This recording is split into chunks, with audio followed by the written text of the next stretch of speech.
वो उसका डर लगता है। योगी की अगर माँ ने दूध पिलाया हो ना तो मेरे हरियाणा में, दिल्ली में प्रॉपर्टीज पड़ी हैं, आ जाए और बुलडोजर चला के दिखा दे। लुंगी उतरती बहुत जल्दी है और जब उतरती है ना तो तमाशा देखती है पब्लिक, दौड़ा दौड़ा जाएगा वो भी नंगा, और लखनऊ पहुंचने से पहले पीछे मुड़ के नहीं देखेगा। चाहे रूबी का लियाकत हो या चित्रा त्रिपाठी हो या कोई भी हो, जब तक करंट के शॉट इनको नहीं लगेंगे तब तक ये अपने असली इनकी जिम्मेदारियां क्या है उसमें ये आने वाले नहीं है। नमस्कार, मैं डॉक्टर महेश वर्मा और मैं इस समय मौजूद हूं दिल्ली में और मेरे साथ हैं सतपाल तंवर। लगातार उनकी वीडियो और उनके क्रांतिकारी जज्बात आप तक पहुंचते हैं। देश में ऐसा कोई कोना नहीं और ऐसा कोई सुर्खियां नहीं है जहां सतपाल तंवर की आवाज नहीं पहुंचती हो। राजस्थान में मुद्दा हुआ हो, वहां भी सतपाल तंवर पहुंचे हैं। आज हम सतपाल तंवर से बात करेंगे कि जो देश में हालात हैं, खासतौर पर अभी हाल में जो टीवी पे जिस तरह की जो बहस होती है उस समय उन्हें ध्यान नहीं होता कि हमें किस विषय पर कितनी गंभीरता से बोलना चाहिए। विषय सीधा है कि जिस तरह से पैगंबर मोहम्मद साहब के लिए बोला गया, बीजेपी की जो प्रवक्ता नुपुर शर्मा ने, और उसके बाद उन्हीं के प्रवक्ता ने ट्वीट किया और उसको लेकर पूरे मिडिल ईस्ट में एक पूरी तरह से बाइकआउट कर दिया है भारत के गुड्स का। और कानपुर के अंदर लगातार दंगा हो रहा है। ये अपने आप में संवेदनशीलता का किस तरह से हनन कर रही है ये भगवा पार्टियां। जब कोई पागल हो जाता है ना तो उसको पागल खाने भेज देना चाहिए जी। और ये गोदी मीडिया है, भारत देश का मीडिया है, ये हो गया पागल जी। इसको पागल खाने में डालना पड़ेगा और जब तक पागल खाने में नहीं डालेंगे और 2-4 करंट के शॉट इनको नहीं मारेंगे ना, चाहे रूबी का लियाकत हो या चित्रा त्रिपाठी हो या कोई भी हो, जब तक करंट के शॉट इनको नहीं लगेंगे तब तक ये अपने असली इनकी जिम्मेदारियां क्या है उसमें ये आने वाले नहीं है। भारत देश के संविधान ने क्या बताया है? धर्मनिरपेक्षता। भारत देश के संविधान का ये लोग पालन कर रहे हैं। इन सारे मीडिया वालों को केस दर्ज करके इनके ऊपर 295A लगानी चाहिए IPC, और इनको अंदर डाल देना चाहिए, क्योंकि धर्म का अपमान तो ये सारे लोग कर रहे हैं। सुबह से लेकर के शाम तक धर्म के नाम पर लोगों में जहर भरने का काम करते हैं। क्या भारत देश की जनता, जो वास्तविकता में हमारे आप जैसे लोग हैं जो वहां देख रहे हैं टीवी के ऊपर बैठकर, क्या छोटे छोटे बच्चों को क्या संदेश दे रहे हैं? हम अपने बच्चों को क्या हम दंगाई बनाना चाहते हैं? अपने बच्चों को धार्मिक तौर पर कट्टरता की तरफ ले जाना चाहते हैं क्या? क्योंकि गोदी मीडिया तो यही दिखा रहा है। सारे आम टीवी के ऊपर सुप्रीम कोर्ट के जजेस भी देख रहे हैं, प्रधानमंत्री देख रहा है, राष्ट्रपति देख रहा है। किसकी मजाल कोई बोल जाए, क्योंकि ये मीडिया वाले रिश्तेदार बना करके बैठा रखे हैं इन लोगों ने। आप देख लीजिए, इतिहास उठा करके देखिए बीजेपी का। जब भी भारत देश में कोई दंगा हुआ है तो ऐसी कंडीशन के अंदर इस दंगे के पीछे बीजेपी RSS का जो माइंड है, जहरीला माइंड है, वो हमेशा रहा है। कानपुर में दंगा हो रहा है। कानपुर में दंगे की शुरुआत किसने की है? कानपुर में दंगे की शुरुआत नुपुर शर्मा ने की है। और नुपुर शर्मा के पीछे कौन है? मोहन भागवत है, RSS प्रमुख मोहन भागवत है। जांच करा लीजिए। भीमसेना चीफ नवाब सतपाल तंवर खुली चुनौती देते हैं, सुप्रीम कोर्ट के सिटिंग जज से जांच कराइए। दूध का दूध और पानी का पानी हो जाएगा। इनके सारे कॉल रिकॉर्ड उठा करके चेक कीजिए आप। कानपुर में दंगों की जो असली मास्टरमाइंड है वो नुपुर शर्मा है। शुरुआत करती है, गाली देती है, क्या गलत नहीं है क्या? भारत में धर्मनिरपेक्षता है। IPC में बकायदा प्रावधान है, आप किसी भी धर्म के ऊपर लांछन लगाएंगे, गलत बोलेंगे तो आपको जेल में डाल दिया जाएगा। आपकी 6 महीने तक जमानत नहीं होगी। नॉन अवेलेबल धाराएं हैं। ऐसी कंडीशन में आखिर नुपुर शर्मा को अब तक गिरफ्तार करके जेल क्यों नहीं भेजा गया? नुपुर शर्मा को गिरफ्तार करने की बात तो कोसों दूर है, अब तक नुपुर शर्मा के खिलाफ कोई FIR दर्ज क्यों नहीं की गई? भाजपा की, RSS की कथनी और करनी में अंतर है, क्योंकि जो दिखाई दे रहा है वो सच नहीं है, जो नहीं दिखाई दे रहा वो सच है। जो नहीं दिखाई दे रहा है, नुपुर शर्मा के पीछे बीजेपी है। एक नाचने गाने वाली नचनिया सरेआम टीवी पर एक धर्म विशेष को गलत बोल जाती है और देश मुंह फाड़ के देखता है। हमारे बाबा साहब अंबेडकर जी को, तथागत गौतम बुद्ध को, मान्यवर साहब काशीराम जी को अगर कोई गलत बोलेगा तो क्या हम बर्दाश्त करेंगे? नहीं करेंगे। अगर सवाल सबसे बड़ा है, अगर हिंदू धर्म के भगवान को कोई गलत बोलेगा तो क्या वो लोग बर्दाश्त करेंगे? नहीं करेंगे। लेकिन सरेआम बोला। कानपुर बंद हो रहा था, ठीक है, उन्होंने कॉल भी वापस ले ली अपनी। फिर इन्होंने आरोप लगा दिए कि भाई ये लोग फला PFI से फंडिंग है या ऐसे है, क्योंकि योगी का शासन है वहां पर। योगी का शासन है तो बुलडोजर का जोर चल रहा है। बड़ी बात कहूंगा, कानूनों की जानकारी रखता हूं। बड़ी बात कहूंगा, अगर कि कोई आरोपी किसी के ऊपर FIR दर्ज हुई है, अगर वो शामिल नहीं हो रहा है जांच में पुलिस के सामने या अपनी गिरफ्तारी नहीं दे रहा है, तो CRPC 82-83 की कार्रवाई पुलिस करती है, उसकी प्रॉपर्टी को जब्त कर लेती है, यानी कि प्रॉपर्टी को कोर्ट केस में अटैच कर दिया जाता है, बुलडोजर चला के तोड़ा नहीं जाता। लेकिन यूपी में योगी आदित्यनाथ का बाप का शासन चल रहा है क्या? संविधान का शासन ही नहीं है, सरेआम बुलडोजर चलाए जा रहे हैं। किस कानून में लिखा है, किस IPC में लिखा है, किस CRPC में लिखा है? सवाल उठा रहा हूं, बुलडोजर चलाना किस IPC में लिखा है, किस CRPC में लिखा है? बता दें हमें। सतपाल भाई, मुझे अब ये बताइए कि जो हमारे प्रवक्ता खासतौर पे लगातार जो मुस्लिम समाज से हैं और दलित समाज के हैं, वो जो टीवी पे जाकर अपनी बेइज्जती करवा रहे हैं, क्योंकि मंच उनका, एजेंडा उनका और पूरी स्टोरी उनकी, तो वहाँ जाकर क्यों अपनी बेइज्जती करा रहे हैं? क्योंकि लगातार मैं कहता रहा हूँ, क्योंकि वो अपने एजेंडे पर प्रोग्राम बनाते हैं। उस पर क्या कहेंगे आप? मैं अपने कंधों पर भरोसा करता हूं। देखिए, मैं जो दलित खासतौर पर जो मुस्लिम समाज के जो प्रवक्ता हैं, स्कॉलर्स हैं, वो टिप्पणी कर रहे हैं ज्ञानव्यापी पर और अपने स्पष्टीकरण दे रहे हैं, उसके बाद में उनकी आवाज को म्यूट कर दिया जाता है। ज्ञानव्यापी मस्जिद की बात, हाँ, या फिर मुसलमानों की बात, या फिर दलित जा रहे हैं टीवी डिबेट में, हाँ, मैं उनकी बात नहीं कहूंगा, क्योंकि मैं अपने कंधों पर भरोसा करता हूं। और कंधों पर इतना भरोसा करता हूं, अगर इस देश की सरकार की औकात नहीं है, अगर यूपी सरकार की, योगी आदित्यनाथ की औकात नहीं है, अगर नरेंद्र मोदी की औकात नहीं है, तो नुपुर शर्मा को नवाब सतपाल तंवर के हवाले कर दे। मुजरा कराऊंगा सरेआम, सबसे पहले सामने मुजरा कराऊंगा और मन माफिक सजा दूंगा। सतपाल की अदालत में पेश करे उठा करके। अगर नुपुर शर्मा सतपाल की अदालत में पेश होती है तो पूरा देश देखेगा नवाब सतपाल तंवर के सामने मुजरा करते हुए उस नचनिया को, क्योंकि बीजेपी की नचनिया को नचाना हम अच्छे से जानते हैं। अब वो काम की नहीं रही, बीजेपी की, RSS के काम की नहीं रही। क्या कैसा लगता है, क्यों नहीं रही काम की? काम की प्रेशर है वर्ल्ड का और देशों का, सिर्फ उसको निलंबित किया, निष्कासित किया है। अभी आप भी खुद कह रहे हैं कि FIR दर्ज नहीं हुई है, कानूनी कार्रवाई नहीं हुई है, आपको लगता है कि काम की नहीं रही है? वर्मा जी, जेल में डाले तब मानेंगे।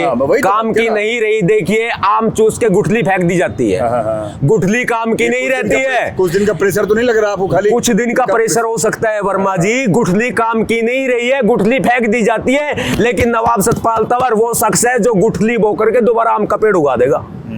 भेज दो नुपुर शर्मा को सतपाल की अदालत में, बता देंगे उसकी क्या औकात है और हमारी क्या है। नरेंद्र मोदी की अगर औकात है, अगर योगी आदित्यनाथ की औकात है, तो उसको जेल में डाले, उसको गिरफ्तार करे, वरना सतपाल की अदालत में पेश करे। मुजरा कराऊंगा सरेआम, सरेआम मुजरा कराऊंगा और अपने मन माफिक सजा दूंगा, क्योंकि नुपुर शर्मा एक नचनिया है, नेता नहीं है। ABVP छात्र संगठन है, ABVP छात्र संगठन में रही है, वो जानता हूं पर्सनली अच्छे से। और क्या क्या उसने ABVP में गुल खिलाए, उसके साथ के जितने भी स्टूडेंट्स हैं ना, वो बता देंगे। जितने भी बीजेपी के नेता हैं वो बता देंगे। CD कार्ड निकलवाना है क्या? अगर CD कार्ड भी निकलवाना हो ना, तो वो भी हम निकलवा सकते हैं। नुपुर शर्मा वो शख्सियत है, इसलिए उसका काम हो चुका है। ये मोहरा मात्र है, इसको यूज करके फेंक दिया जाएगा, लेकिन गुठली को हम लगा करके उसमें पेड़ उगा देंगे, लेकिन सजा देंगे। जितने भी मुसलमानों का इन्होंने दिल दुखाया है ना, जितने भी मुसलमानों की आस्था पर कुठाराघात किया है, अरे हमारी पर भी करते हैं। SC ST OBC माइनॉरिटी सबको टारगेट किया जाता है, लेकिन पिठ हम अलग अलग रहे हैं। मुसलमान के खिलाफ होगा तो दलित नहीं बोलेगा, दलित के खिलाफ नहीं होगा तो मुसलमान नहीं बोलेगा, OBC तो कभी बोलता ही नहीं है, गिने चुने नजर आते हैं बस। क्या वजह है, क्यों नहीं बोलता? क्या वो बड़े हिंदू हैं? देखिए, नहीं बोले आप? भारतीय जनता पार्टी RSS कोई आज से नहीं है। कभी जनता पार्टी बनती है, विलय होता है, फिर उसके बाद भारतीय जनता पार्टी आती है। बहुत पुराने समय से, 100 साल हो गए हैं, बहुत पुराने समय से ये लोग काम कर रहे हैं। जब पुराने समय से काम कर रहे होंगे तो इनको ऑब्वियस बात है, ये गुलाम भी बनाएंगे, ये गुलाम भी बनाएंगे, भक्त भी बनाएंगे, सब कुछ बनाएंगे। लेकिन जब गुलाम OBC को तैयार किया जा रहा है, तो कुछ कुछ OBC तो हमारे साथ जुड़ रहा है। विचारों की लड़ाई है, विचारों की लड़ाई है, और ऐसे विचारों की लड़ाई है जो विचार गर्म भी होने चाहिए और नरम भी होने चाहिए। एक आखिरी सवाल यूपी चुनाव के बारे में। बहुजन जो है आंकड़ा, बहुजन आंकड़ा मुझे लगता है खुद को कि सिर्फ ये कागजों में है। अगर वाकई धरातल पर दिखता तो मुझे लगता है कि यूपी की तस्वीर कुछ अलग होती। और ख़ास तौर पे मैं स्पष्ट कह रहा हूँ बाबा साहब की तस्वीर, मूर्ति हमारे पीछे है, प्रतिमा, जो बहुजन के नाम पर राजनीतिक पार्टियाँ थी, खासतौर पे बहुजन समाज पार्टी, उसने काम नहीं किया। वजह क्या है, क्यों नहीं किया उसने? वर्मा जी, मैंने पहले भी बताया, देखो बाबा साहब को नमन करता हूँ, बाबा साहब के विचारों पर चल रहा हूँ, हमारे महापुरुषों के विचारों पर चल रहा हूँ। सीधी सी बात है, एक हाथ में संविधान रखता हूँ, एक हाथ में तलवार भी रखता हूँ। वो भी जरूरी है, इस पर ना जाना चाहूंगा, क्योंकि तलवार ना रखूं तो ऐसे काट दिए जाएंगे जैसे बौद्धों को काट दिया गया था। उसके बाद में फिर इतिहास उठाते रहो जी, अयोध्या हमारी थी, वो साकेत नगरी थी, तिरुपति बालाजी मंदिर के नीचे बौद्ध नगरी बसी हुई है। ये सवाल बाद में उठाते रहे, लेकिन जिसने काम कर दिया उसने कर दिया। मैं एक बड़ी बात कहूंगा, देखिए आपके सवाल का जवाब दूंगा, मैं अपने कंधों पर भरोसा करता हूं। अभी मेरा वक्त नहीं आया है, जब मेरा वक्त आएगा तो खुले आसमां को बता देंगे हम क्या चीज है। इतना खुल के बोलते हो, योगी के गढ़ में आप जाते हो और बिल्कुल चीख कर चिल्ला कर, आप पर भी वो लग सकता है, UAPA लग सकता है, राष्ट्रद्रोह का, क्या आपको डर नहीं लगता क्या? ये बताइए। लॉ की पढ़ाई की है? नहीं, कानून के तो बहुत से लोग हैं, लेकिन कहीं ना कहीं वो जिस तरह से वो बुलडोजर चला रहे हैं, वो उसका डर लगता है। योगी की अगर माँ ने दूध पिलाया हो ना, तो मेरे हरियाणा में, दिल्ली में प्रॉपर्टीज पड़ी हैं, आ जाए और बुलडोजर चला के दिखा दे।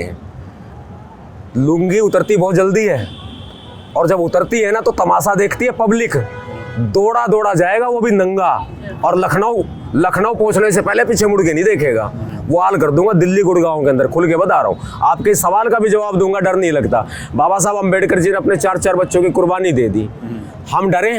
नहीं। अरे आमने सामने तो हम डरेंगे नहीं, हम सपने में भी नहीं डरते, बल्कि योगी आदित्यनाथ के सपनों में और नरेंद्र मोदी के सपनों में नवाब सतपाल तंवर आते हैं।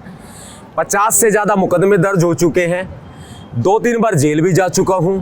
अभी पीछे भी दिल्ली पुलिस ने गिरफ्तार करके मुझे तिहाड़ जेल भेज दिया था। हमारे 18 भीम सैनिकों को भी गिरफ्तार किया, भीम सेना के पदाधिकारियों को भी गिरफ्तार किया, लेकिन जमानत हो गई, क्योंकि कानून जानते हैं, सुप्रीम कोर्ट हो या हाई कोर्ट हो या डिस्ट्रिक्ट कोर्ट हो या सेशन कोर्ट हो। देखिए सबसे बड़ी बात है जो डर की आती है, डर निकल चुका है। कई मुकदमों में वांछित हूँ, लगातार भाषण भी देता हूँ, बयान भी देता हूँ, समाज में काम भी करता हूँ, ग्राउंड लेवल पे भी काम करता हूँ। पूरे देश में अगर कहीं अत्याचार होते हैं तो जाने की अपनी पूरी कोशिश करता हूँ, लेकिन यही उम्मीद मैं अपने युवाओं से करता हूँ, यही उम्मीद मैं अपने भाइयों से करता हूँ, अपनी बहनों से करता हूँ। ये नहीं देखना कि पड़ोसी के घर में सरदार उधम सिंह पैदा हो, बल्कि ये देखना है कि मुझे अपने घर से सरदार उधम सिंह पैदा करना है, और मुझे चाहिए एटम बम। मैं परमाणु बम की ताकत मानता हूं, एटम बम की ताकत मानता हूं, लेकिन जो भारत के पास है, अमेरिका के पास है, वो नहीं मानता, रसिया के पास है, वो नहीं मानता। जो बाबा साहब अंबेडकर जी के अनुयायी हैं, जो सच्चे भीम सैनिक हैं, मैं उनको एटम बम के बराबर की ताकत मानता हूं। वो चाहिए मुझे। एक बहुत ही, मैं अलवर से इस समय आ रहा हूं और अलवर में एक स्टोरी बहुत वायरल हुई है, मैंने उसको स्टोरी कवर किया। अलवर में एक परिवार ने एक जगह पर कथा का वाचन चल रहा था, भागवत कथा का। दलित परिवार उस पुजारी को चुपड़ी रोटी, हलवा और सब्जी देने जाते हैं। वो सोचता है दलित परिवार कि मैं अब सवर्ण हो गया हूँ और पंडित जी मेरा भोजन ग्रहण करेंगे। पंडित जी को पता लगता है कि ये दलित परिवार के घर से भोजन आया है, और पंडित जी ने उस भोजन को कचरे के ढेर में डाल दिया।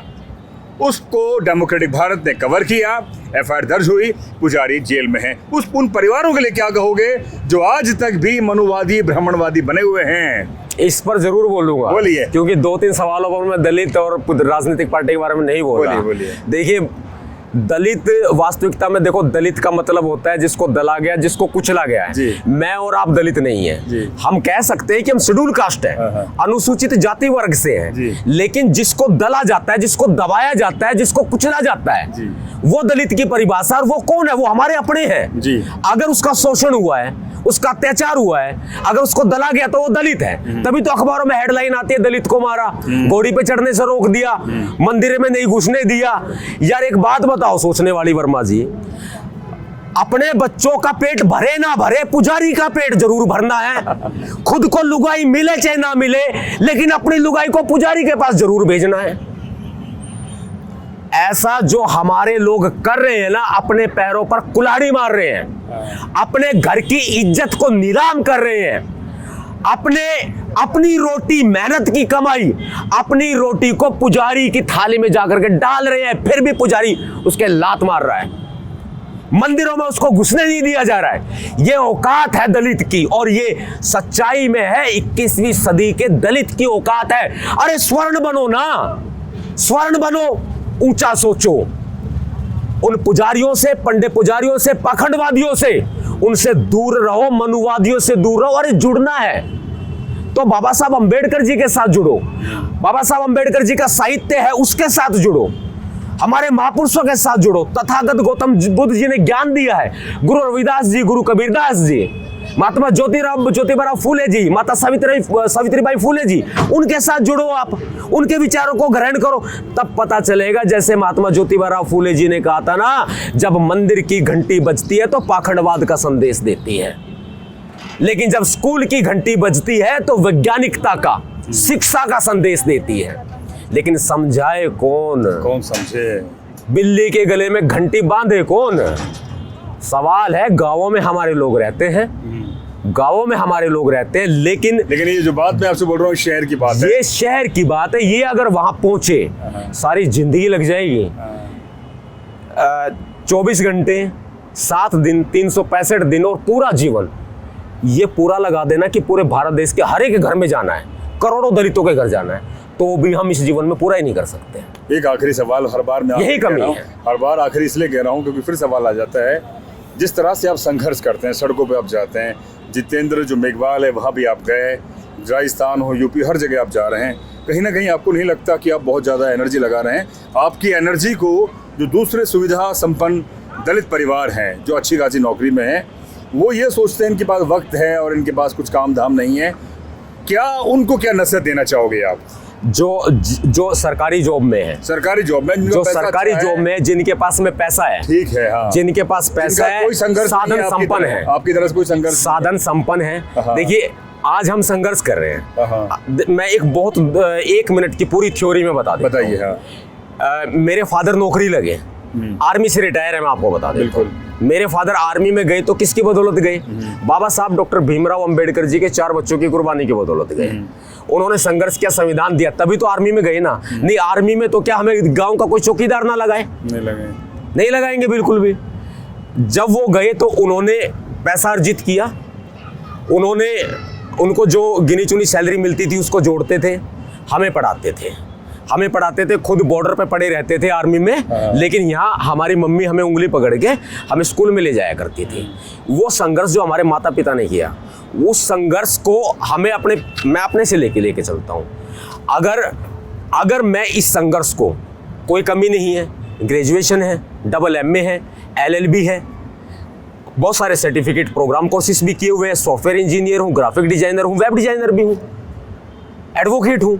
अब आप ये देखिए कि मैं चाहता तो मैं कई लाख रुपए का आदमी हूँ महीने का, हाँ हूँ, बिजनेसमैन में भी हूँ, रियल एस्टेट में भी काम है मेरा, लेकिन फिर भी मैं चाहता तो मैं कई लाख रुपए का आदमी हूँ, फिर भी मैं जो है अपना परिवार पाल सकता था, मैं अपने माता पिता के सपनों को पूरा कर सकता था।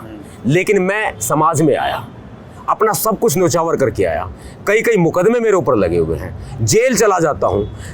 अगर ये संघर्ष, अगर वो पढ़े लिखे लोग, अगर वो सुविधा संपन्न लोग, साधन संपन्न लोग ये समझते हैं हमारे पास टाइम ज़्यादा है, तो ये सारी बातें मैंने इसीलिए बताई है कि ये अगर सबके तक पहुँचे तो वो इस बात को सोचेंगे कि आखिर दर्द कितना होगा यहाँ। जब हम अपने परिवार को छोड़ के निकलते हैं, अपने बच्चों को छोड़ के निकलते हैं ना, तब पता चलता है कहीं हमें कोई गोली तो ना मार दे। बिल्कुल है, हमें कोई गोली तो ना मार दे, हमें धमकियाँ मिलती रहती है, गैंगस्टर लोगों से हमें धमकियाँ मिलती रहती हैं, हमें बाहर से, विदेशों से भी हमें धमकियाँ मिलती हैं, हमें सरकार टारगेट पे अपने रखती है। हमें क्या हमारी जान कीमती नहीं है? अरे मेरी माँ से पूछ के देखो, मेरी पत्नी से पूछ के देखो, मेरे बच्चे से पूछ के देखो हमारी जान कितनी कीमती है, और समाज से पूछ के देखो, जब कुछ हो जाता है तो समाज रोता है, अगर जरा सी खरोच भी आ जाती है तो भी समाज रोता है। उनसे पूछ के देखो कि हमारी कितनी अहमियत है। तो जो पढ़े लिखे साधन संपन्न लोग हैं, अगर वो कुछ कर नहीं सकते, मूवमेंट में नहीं जा सकते, बहुत सारी मजबूरियां हो सकती हैं। देखिए मजबूरियां बहुत सारी हो सकती है, गवर्नमेंट जॉब में हो सकते हैं, पैसा पास में हो सकता है ओहदा अच्छा हो सकता है, अहंकार आ गया हो, मैं सबको स्वीकार करता हूं, लेकिन फिर भी उनसे एक अपील जरूर करूंगा, जो कर रहा है ना उसका साथ दो, हम अपने आप देख लेंगे। बहुत बहुत शुक्रिया। आर पार करने के लिए हम तैयार हैं, वो हमारा साथ दे, फिर हम अपने आप देख लेंगे। अगर इस सरकार को इस उंगली पर अंदाना चाहे ना, तो हमारा नाम भी नवाब सतपाल तंवर नहीं। चलिए बहुत बहुत शुक्रिया Nawab Satpal Tanwar ji. Thank you sir. जय भीम। मेरा जय भीम। और बड़ी बेबाकी से उन्होंने अपनी बात को बोली। और सीधी बात में कहूँगा, अगर आप इस देश के अंदर कुछ कर गुजरना चाहते हैं समाज के लिए, तो आपको वक्त देना पड़ेगा।